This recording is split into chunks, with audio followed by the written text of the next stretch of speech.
poem entitled Home They Brought Her Warrior Dead.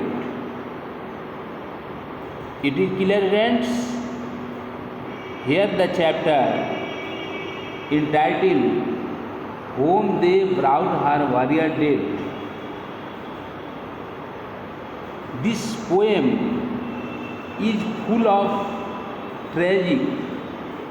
This poem is full of tragedy. This poem has been composed by Alfred Lord Tennyson, who is one of the greatest as well as outstanding poet of the Victorian period. Students, you know the Victorian period, the period which contains of 1900, that is called Victorian period. Okay, friends,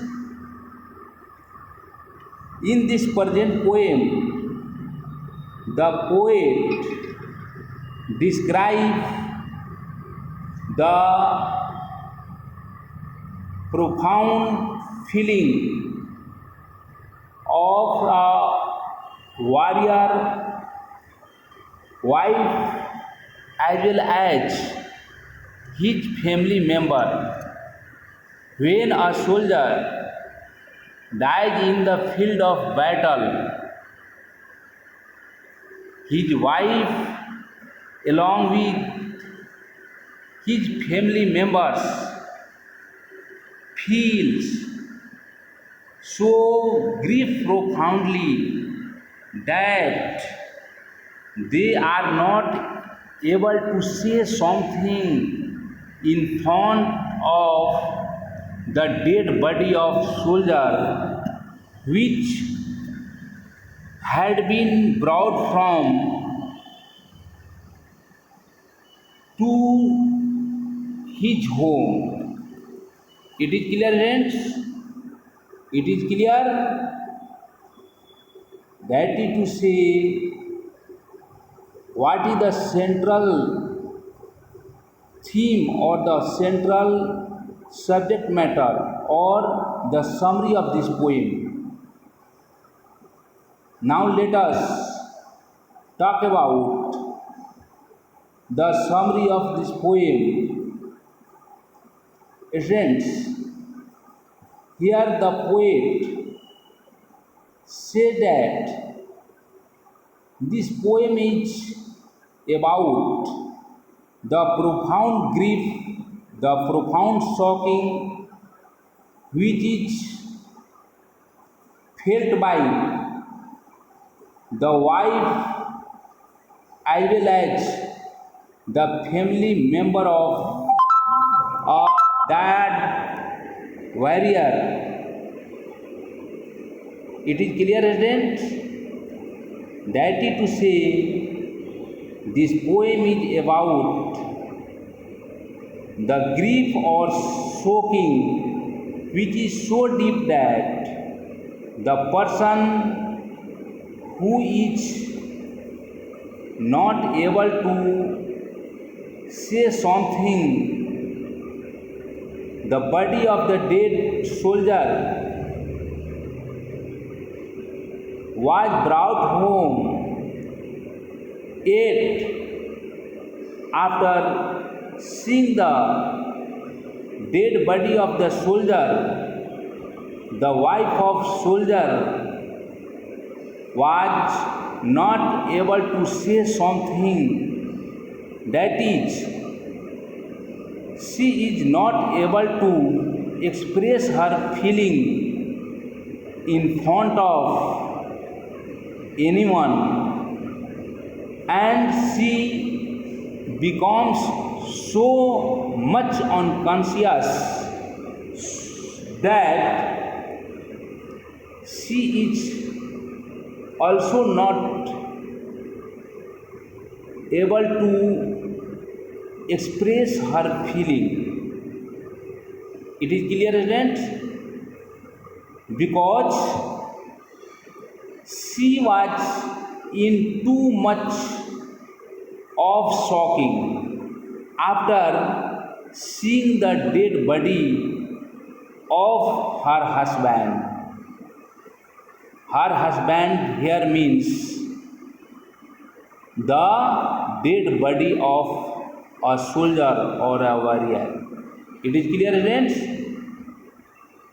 Here in the next line, the woman around the wife of a soldier said that she will die if she does not weep. So they tried to get her to cry. First they tried by praising the warrior, calling him true friend and a noble enemy, but it does not work.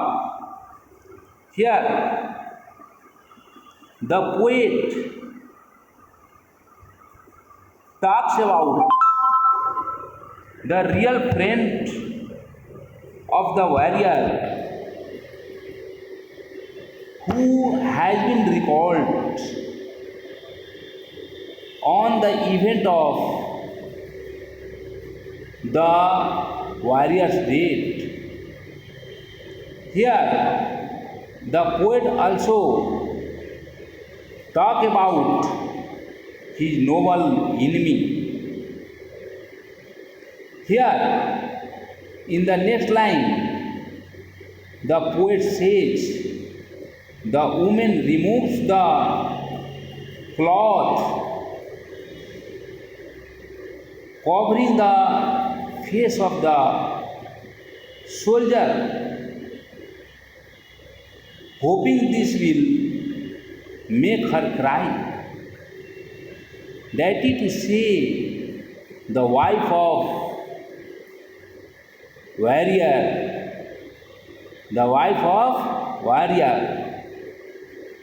become so unconscious that she is not again and again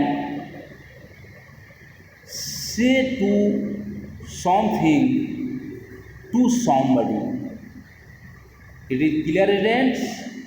That is to say, after seeing the dead body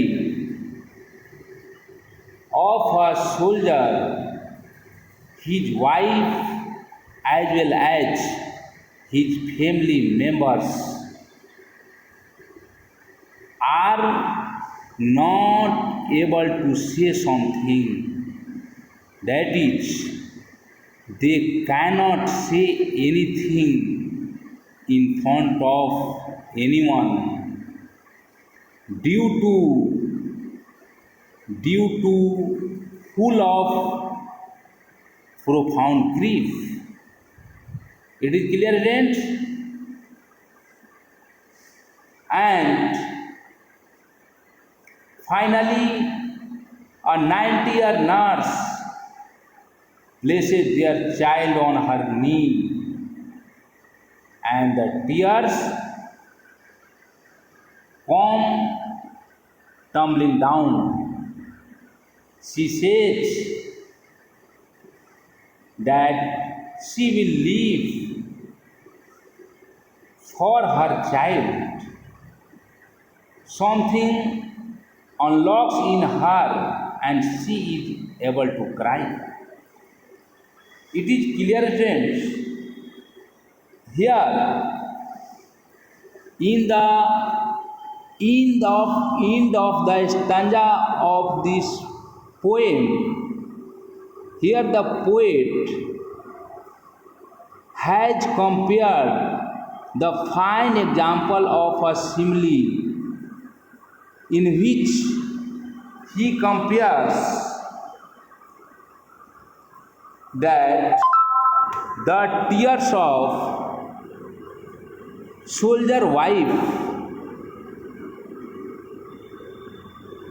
to the tempest of summer season. That is to say, the poet has compared the tears of soldier's wife to the tempest of summer. जैसा कि इस poem के last stanza में poet ने एक काफ़ी fine figure of speech simile का use किया है, जिसमें सोल्जर की वाइफ की टीयर्स है, आंसू है। सोल्जर के मर जाने के बाद सोल्जर की वाइफ की आंखों से ऐसे आंसू निकलते हैं, उसके अंदर ऐसी संवेदना है, इमोशन है, प्रोफाउंड ग्रीफ है, शॉकिंग है, वो वायलेंट अनबियरेबल वो फीलिंग है, जैसा कि समर सीजन में एक टेम्पेस्ट के पास वो टेरिफिक रिकरेंटिव फ्लो होता है। It is clear students, I have already taught you the figure of speech simile. Student, you know that simile is the figure of speech in which two things are compared in an indirect way. The implied comparison is called a simile. For example, life is like as a brook. Brook means a small river. Friends, you also know that a simile is generally